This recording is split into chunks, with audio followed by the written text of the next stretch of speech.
فاطمہ اور علی جنتی جنتی ہے، حسن حسین بھی جنتی جنتی والدین نبی جنتی جنتی ہر زوجہ نبی جنتی جنتی کس زبان سے ہو بیان عز و شان اہل بیت، کس زبان سے ہو بیان عز و شان اہل بیت، مدح گوئے مصطفیٰ ہے مدح خان اہل بیت،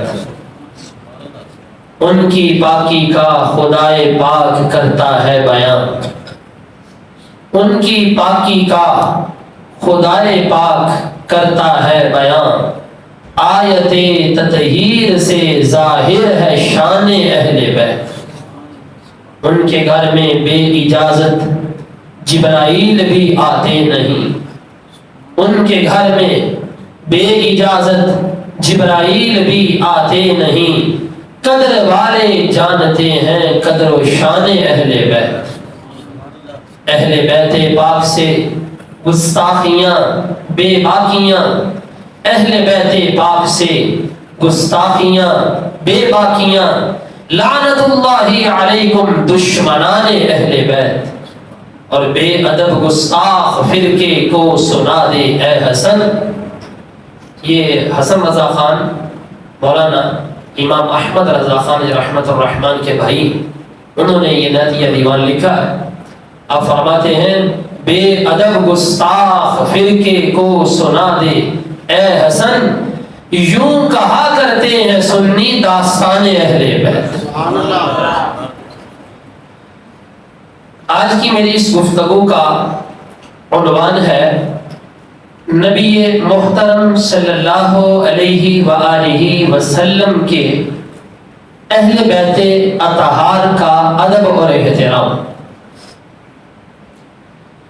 میں اپنی گفتگو کو یہاں سے شروع کرنا چاہوں گا کہ جو امام ترمذی نے ایک باب باندھا ہے، باب مناقب اہل بیت النبی صلی اللہ علیہ وسلم، نبی پاک علیہ الصلوۃ والسلام کے اہل بیت اطہار کے فضائل اور مناقب کا بیان۔ اس حدیث کے راوی ہیں جابر بن عبداللہ رضی اللہ عنہ۔ آپ فرماتے ہیں رأیت رسول اللہ صلی اللہ علیہ وسلم فی حجتہ یوم عرفہ وہو قائم علی ناقتہ القصوہ۔ جابر بن عبداللہ کہتے ہیں نبی پاک علیہ الصلوۃ والسلام کو میں نے یوم عرفہ عرفات کے میدان میں اپنی مبارک اونٹنی قصوہ کے اوپر سوار دیکھا، یخطب، جس وقت آپ خطبہ ارشاد فرما رہے تھے، فسمعتہ یقول، جابر بن عبداللہ کہتے ہیں میں نے نبی پاک علیہ الصلوۃ والسلام کو خود فرماتے ہوئے سنا، یعنی میں نے کسی سے نہیں سنا کہ یہ بات سرکار نے فرمائی، نہیں، کہتے ہیں میں نے خود اپنے کانوں سے سرکار سے یہ بات سنی۔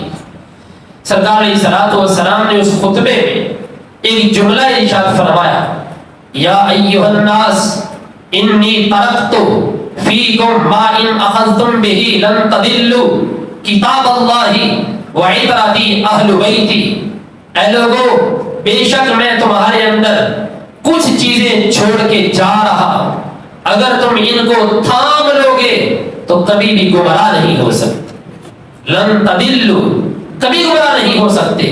ارشاد فرمایا ایک تو کتاب اللہ، ایک تو اللہ کی کتاب ہے، اللہ کا کلام ہے، اللہ کا قرآن ہے، اور دوسرا عطرتی اہل بیتی، میرے اہل بیت اطہار ہے۔ میں دو چیزیں چھوڑ کے جا رہا ہوں، قرآن ہے اور اہل بیت ہے، ان دو چیزوں کو چھوڑ کے جا رہا ہوں، دونوں کو تھام لوگے تو کبھی گمراہ نہیں ہو سکتے۔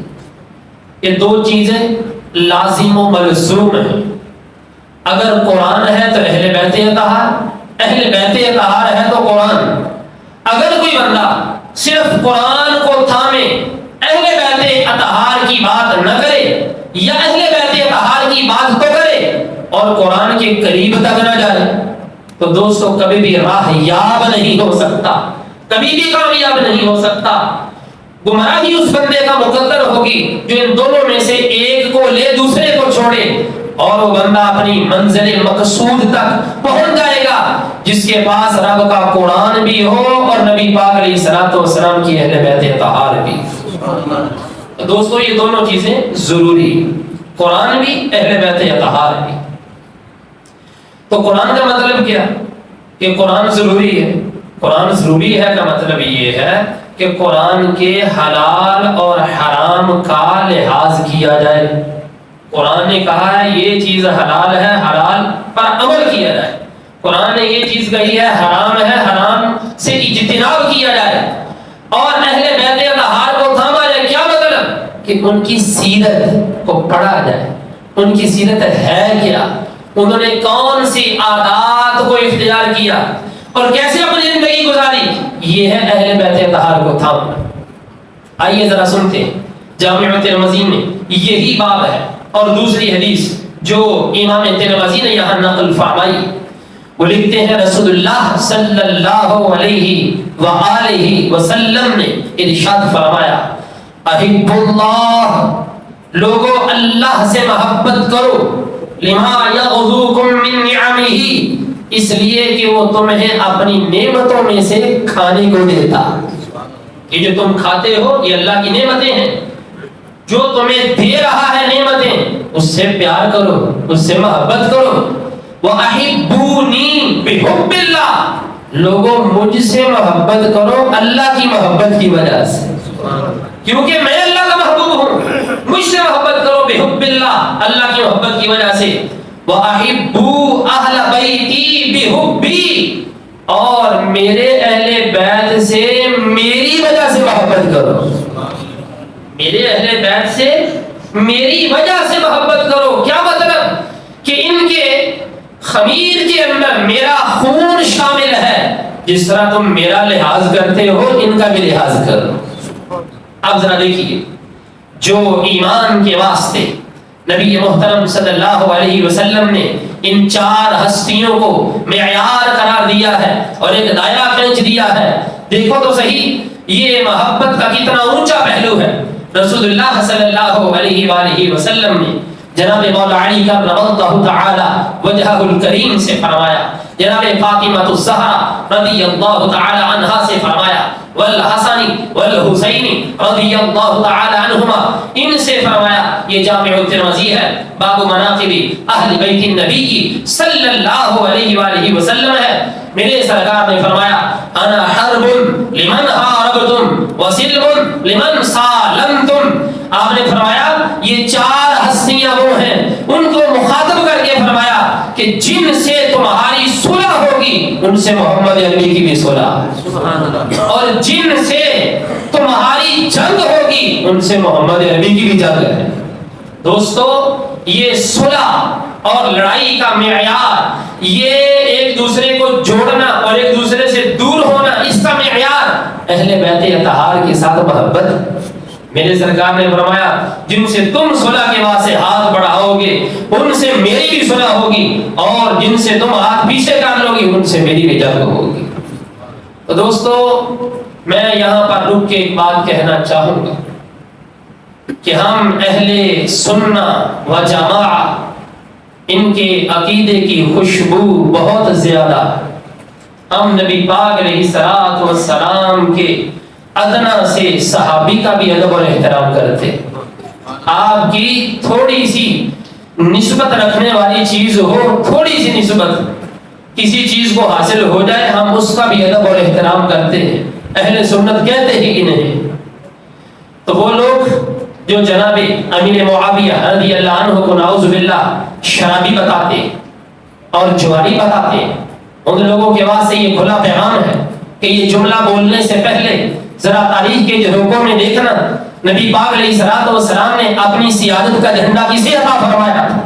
جس وقت میرے سرکار نے اپنے صحابہ کے سامنے فرمایا تھا، ان ابنی ھذا سید، میرا یہ بیٹا سردار ہے، لعل اللہ ان یصلح به بین فئتین من المسلمین، میرا یہ بیٹا ایک وقت آئے گا مسلمانوں کے دو گروہ آپس میں لڑ پڑیں گے، میرا یہ بیٹا سردار بن کے ان کے درمیان صلح کروائے گا۔ حضور نبی پاک علیہ الصلوۃ والسلام کا یہ ارشاد حضور کے وصال ذاتی کے 30 سال بعد ظاہر ہوا.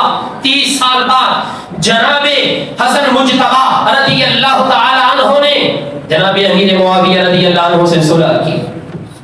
دوستو اگر امیر معاویہ رضی اللہ عنہ کو کوئی بندہ شرابی کہے, جواری کہے, میں یہ کہتا ہوں رسول اللہ صلی اللہ علیہ وسلم کا خون جس خمیر کے اندر شامل تھا وہ حسن مجتبی رضی اللہ عنہ نے کیا ایک شرابی کے ہاتھ میں اپنا ہاتھ دیا تھا, ایک جواری کے ہاتھ میں اپنا ہاتھ دیا تھا؟ یہ اعتراض امیر معاویہ پر نہیں ہوگا, یہ اعتراض جناب حسن مجتبی رضی اللہ عنہ پر ہوگا, حسن مجتبی پر نہیں ہوگا. یہ اعتراض نبی پاک علیہ الصلوۃ والسلام کے اس فرمان پر ہوگا جو 30 سال پہلے آپ نے سیادت کا جھنڈا امام حسن مجتبی کو عطا فرمایا تھا. یہ تو آپ کی پیشن گوئی کے اوپر ہوگا, یہ تو حضور نے ان کو سردار بنایا ہے. سردار بنا کے آپ نے یہ بتا دیا کہ میرا یہ بیٹا میری سیادت کا علم بردار ہے. اور لوگوں نے بھی اپنی آنکھوں سے دیکھا کہ دو مسلمانوں کے گروہوں کے درمیان جو جنگ ہو رہی تھی جناب حسن مجتبی رضی اللہ عنہ نے آگے بڑھ کر اس جنگ کو ختم کروایا. تو دوستو میں بتانا یہ چاہوں گا حضور نے فرمایا جن سے تمہاری صلح اس سے ہماری صلح, اور جن سے تمہاری جنگ حضور فرماتے میری بھی اس سے جنگ. جناب امام حسن مجتبی رضی اللہ عنہ نے امیر معاویہ رضی اللہ عنہ سے صلح کی تو اہل سنت کی ان سے صلح ہے, اہل سنت کی ان سے صلح ہے. اور یزید پلید سے امام حسین نے جنگ کی تو اہل سنت کی یزید پلید سے جنگ ہے. لہذا معیار محبت اہل بیت اطہار, اہل بیت اطہار نے جن سے صلح کی ہماری ان سے صلح, انہوں نے جن سے جنگ کی ان سے ہماری کیا ہے. اور دوسرا میں یہاں پر یہ بھی رک کے ایک بات اور بھی دہرا دوں. آج کل تو لوگوں نے جنتی اور دوزخی ہونے کی ٹکٹیں بھی تقسیم کرنا شروع کر دی اور لوگ تباہی بھی کرتے ہیں حضرات صحابہ کرام علیہم رضوان پر. سورۃ الحدید کی آیات کا کبھی مطالعہ کریں جہاں پر اللہ نے فرمایا وَكُلًّا وَعَدَ اللَّهُ الْحُسْنَى, اللہ نے تمام صحابہ سے حسنہ یعنی جنت کا وعدہ کر لیا. تمام صحابہ سے. یہ رب کا فرمان ہے, رب کا فرمان. تاریخ کی بات غلط ہو سکتی ہے, حدیث پیش کرو تو ہو سکتا ہے وہ کہے کہ اس کی سند ضعیف ہے, لیکن یاد رکھنا رب کا فرمان غلط نہیں. کُلًّا وَعَدَ اللَّهُ الْحُسْنَى فرما کے جو اگلا جملہ ہے وَاللَّهُ بِمَا تَعْمَلُونَ خَبِيرٌ, اللہ کو تمہارے کاموں کی خبر ہے, اللہ کو معلوم ہے. یہ صحابہ آپس میں لڑ بھی سکتے ہیں, سیاہ و سفید کے مالک بھی ہو سکتے ہیں, بہت کچھ ہو سکتا ہے, اس کے باوجود کہ اللہ جانتا ہے, خبر رکھتا ہے, پھر بھی فرمایا کہ تمام سے اللہ نے جنت کا وعدہ کر لیا. جب تمام سے اللہ نے جنت کا وعدہ کر لیا ہے تو یہ جنگ صفین کو لے کے, جنگ جمل کو لے کر کے یہ جو کیچڑ اچھالتے ہیں حضرات صحابہ کرام کے اوپر, امام احمد رضا خان فاضل دہلوی رحمۃ اللہ تعالی نے فتاوی رضویہ شریف کی 29ویں جلد کے اندر 8 مقامات پہ یہی آیت مقدسہ لکھ کر کے آگے بتا کے کہا ہے. میں ایسے عقل کے اندوں سے صرف اتنی بات پوچھ لو, واللہ بما تعملون خبیر, اللہ خبردار ہے جو یہ عمل کرنے والے تھے. انتم اعلم ام اللہ, کیا تم بہتر جانتے ہو یا اللہ زیادہ جانتا ہے؟ ذرا ان سے پوچھ لو, تم یہی بات پوچھ لو, کیا تم زیادہ جانتے ہو یا اللہ زیادہ جانتا ہے؟ اللہ نے تو تمام سے جنت کا وعدہ کر لیا اور ساتھ یہ بھی فرما دیا کہ میں سب کچھ جانتا ہوں. تو یہ بعد میں پیدا ہونے والے لوگ صحابہ کرام علیہم رضوان کے اوپر کیچڑ اچھالے تو ان کو چاہیے کہ اپنی عقل کا علاج کرنا. آئیے ذرا سنیے صحابہ کرام علیہم رضوان اہل بیت اطہار کا ادب اور احترام کس طرح کیا کرتے تھے. بخاری کے اندر بھی یہ لفظ موجود ہے اور صحیح مسلم کے اندر بھی یہ لفظ موجود ہے, متفق علیہ. یہ حدیث ہے یہ کہ جس کو بیان کرنے والے حضرت سیدتنا عائشہ رضی اللہ تعالی عنہا ہے. آپ فرماتی ہیں کہ والذی نفسی بیدہ، میں نے اپنے والد محترم جناب ابو بکر صدیق رضی اللہ تعالی عنہ کو یہ کہتے ہوئے سنا ہے، والذی نفسی بیدہ، اس ذات کی قسم جس کے قبضہ قدرت میں ابو بکر کی جان ہے، لقرابۃ رسول اللہ احب الی ان اصل من قرابتی، مجھے اپنے عزیز رشتہ داروں سے بڑھ کر حضور کے اہل بیت اطہار سے پیار ہے۔ یہ جملہ بخاری کے اندر بھی ہے، مسلم کے اندر بھی ہے، اور یہ صرف زبانی جمع خرچ نہیں تھا، یہ عملی طور پر بھی ایسا ہی تھا، عملی طور پر بھی۔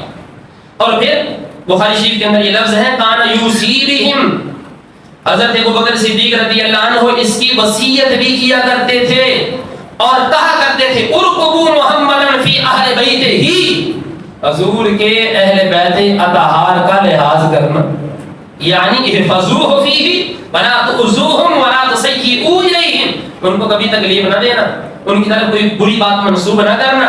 اور کہا اس کا ایک معنی یہ بھی ہے شاہدوہ فیہم ارقبوا محمدا فی اہل بیتہ، اس کا ایک معنی یہ بھی ہے کہ شاہدوہ فیہم، تم حضور کے خون کو ان کے اندر محسوس کرو، کیونکہ حضور کا خون اس آل کے اندر موجود ہے، ان سادات کے اندر موجود ہے، لِأَنَّ الْجُزْءَ مِنَ الْكُلِّ، اس لیے کہ جو جز ہوتا ہے وہ کل کے اندر ہی ہوتا ہے، تو یہ جزء رسول ہے، تو ان کا لحاظ کرو، ان کی رعایت کرو۔ شاہدوہ فیہم، ان کے اندر چونکہ رسول اللہ صلی اللہ علیہ وسلم کا خون موجود ہے، ان کے خمیر کے اندر حضور کی وہ حیرت اور حمیت موجود ہے، شاہدوہ، لوگوں ان کا لحاظ کرو۔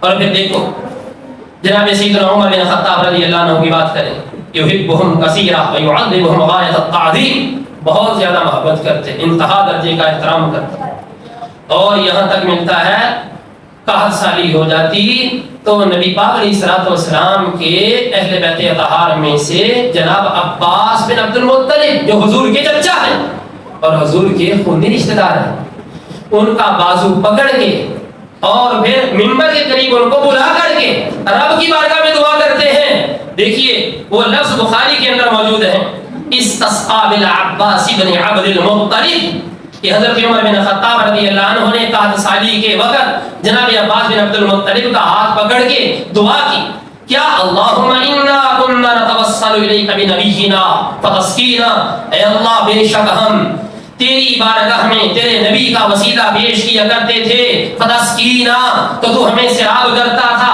وَإِنَّا نَتَوَسَّلُ إِلَيْكَ بِعَمِّ نَبِيِّنَا، آج ہم اپنے نبی کے چچا کا وسیلہ پیش کرتے، چچا کا وسیلہ، فسقنا، الہی ہمیں بارش عطا فرما۔ قال امام بخاری لکھتے ہیں فیسقونا، وسیلہ چچا کا پیش ہو رہا ہے، اللہ تعالیٰ مسلمانوں کو بارش عطا فرما رہا ہے۔ یہ حقیقت کیا ہے؟ یہ آل نبی اور جن خمیروں کے اندر حضور کا خون موجود ہے ان کا ادب اور احترام۔ اور صرف یہی نہیں، جناب ابوبکر جناب عمر رضی اللہ عنہ ان کے بارے میں ملتا ہے لا يلقى العباس منهما واحد وهو راكب الا نزل عن دابته، بازار میں چل رہے ہوتے جناب ابو بکر جناب عمر رضی اللہ عنہ، اور سامنے سے اگر حضور کے چچا عباس بن عبد المطلب آ جاتے اور یہ دونوں اگر سواری پر سوار ہوتے، یعنی حضرت ابو بکر حضرت عمر، تو کیا نزل عن دابته، اپنی سواری سے نیچے اتر آتے، ومشى مع العباس، جناب عباس رضی اللہ عنہ کے ساتھ چلنا شروع ہو جاتے، حتی یبلغه منزلہ ومجلسہ، اس وقت تک سواری پہ سوار نہیں ہوتے تھے جب تک ان کے چچا اپنے گھر میں داخل نہیں ہو جایا کرتے۔ اب بتائیے اہل بیت اطہار کا ادب اور احترام کس نے سکھایا؟ یہ جن کا نام لینا بھی گوارا نہیں کرتے، ان کے اوپر لعن طعن کرتے ہیں، ذرا ان سے پوچھو تو صحیح کہ جناب ابو بکر جناب عمر نے حضور کی آل کا حیا کتنا کیا۔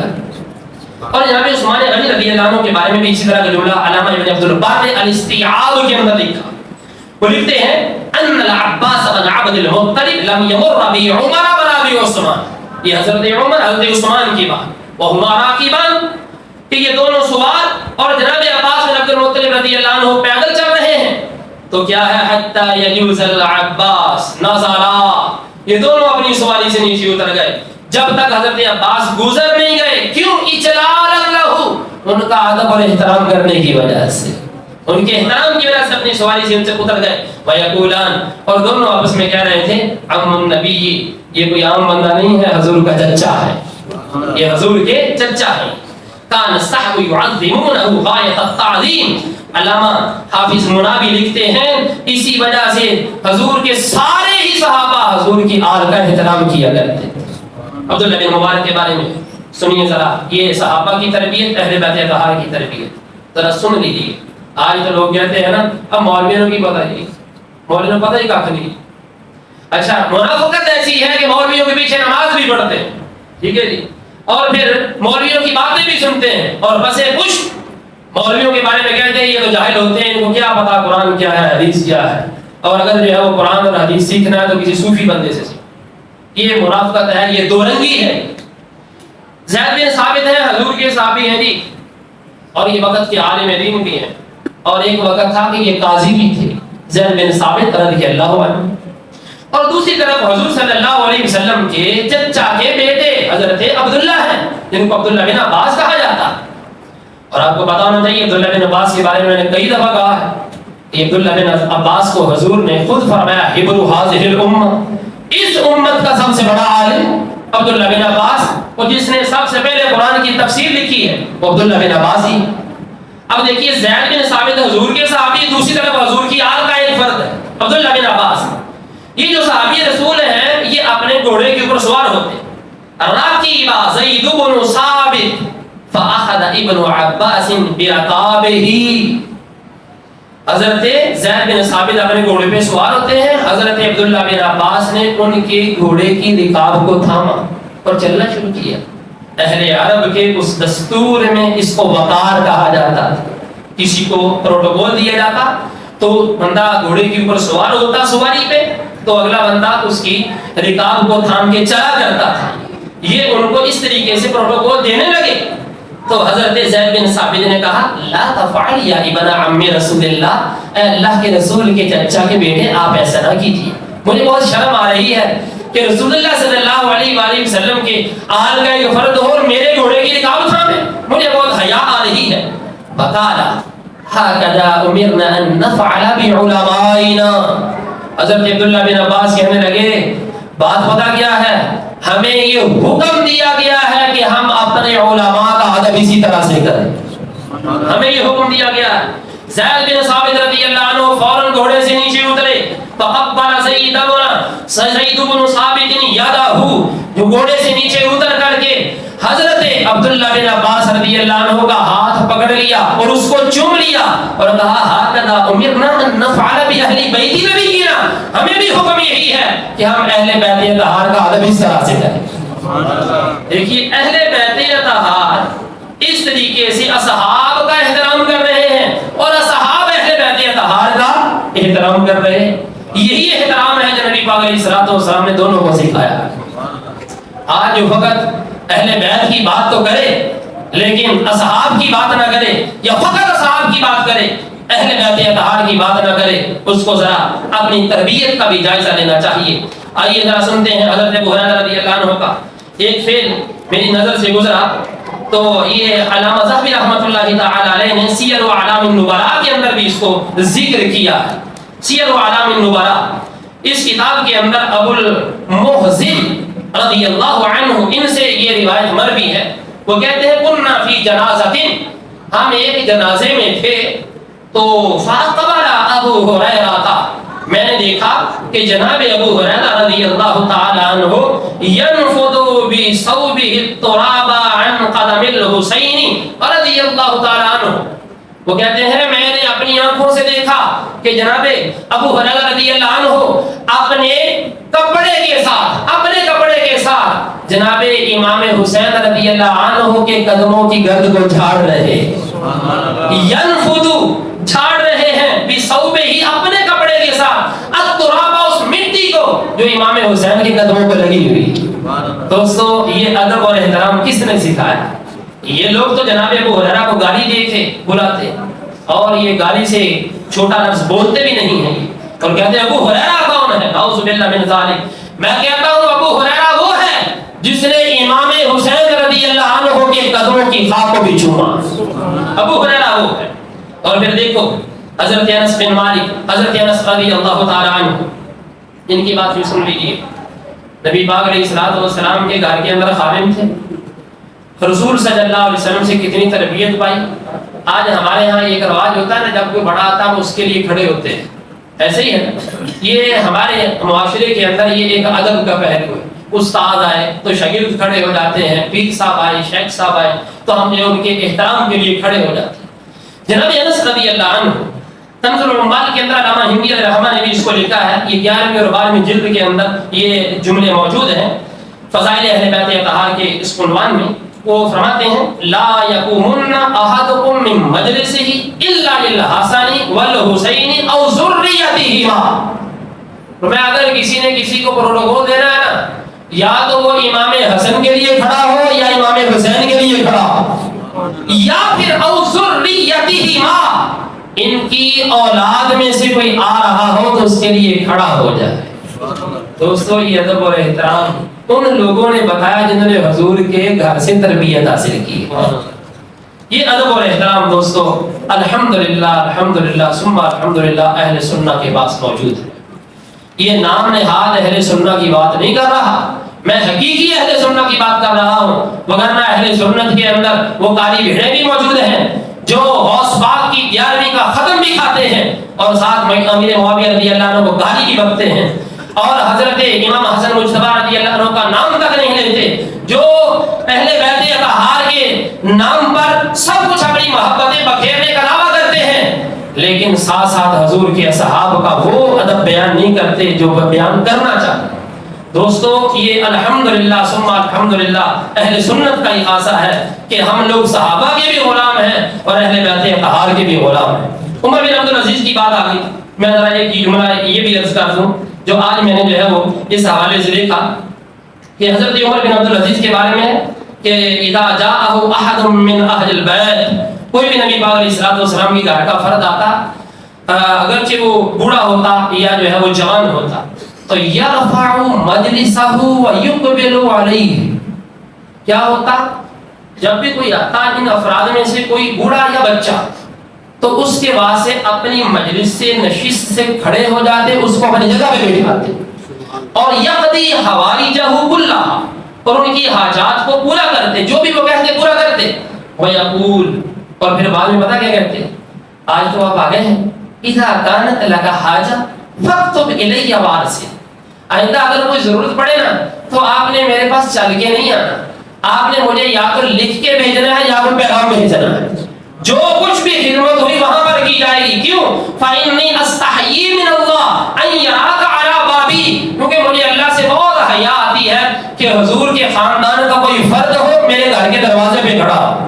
کہتے مجھے بہت حیا آتی. اور پھر وَكَانَ يَطْلُبُ مِنْهُمْ مَنْ يَشْفَعُ لَهُ فِي عَرَصَاتِ الْمَحْشَرِ. پھر ساتھ یہ بھی کہتے جاتے جاتے کہ قیامت والے دن جس وقت آپ کو اللہ تعالیٰ عزت اور وقار سے نوازے نا، اس عزت کے اندر مجھے بھی یاد رکھنا، میری سفارش بھی کر دینا رب کی بارگاہ. عرصات المحشر، یعنی ان سے سفارش کا بھی کہا کرتے تھے کہ میری شفاعت رب کے حضور کرتے ہیں. دوستو یہی وہ پیغام محبت ہے جو اہل سنہ کی کتابوں کے اندر موجود ہے. دعا ہے اللہ رب العزت ہم سب کو نبی پاک صلی اللہ علیہ وسلم اور ان کے اہل بیت اطہار صحابہ کرام علیہم رضوان کے فیوز و برکات سے مالا مال فرمائے. اور اللہ رب العزت ان کے طفیل دنیا بھر کے مسلمانوں پر رحمت کی نگاہ فرمائے. جہاں جہاں مسلمانوں پہ ظلم ہو رہا ہے، خصوصاً کشمیر و فلسطین کے مسلمان، اللہ رب العزت ان کی اپنی جناب سے مدد فرمائے. آمین و آمین.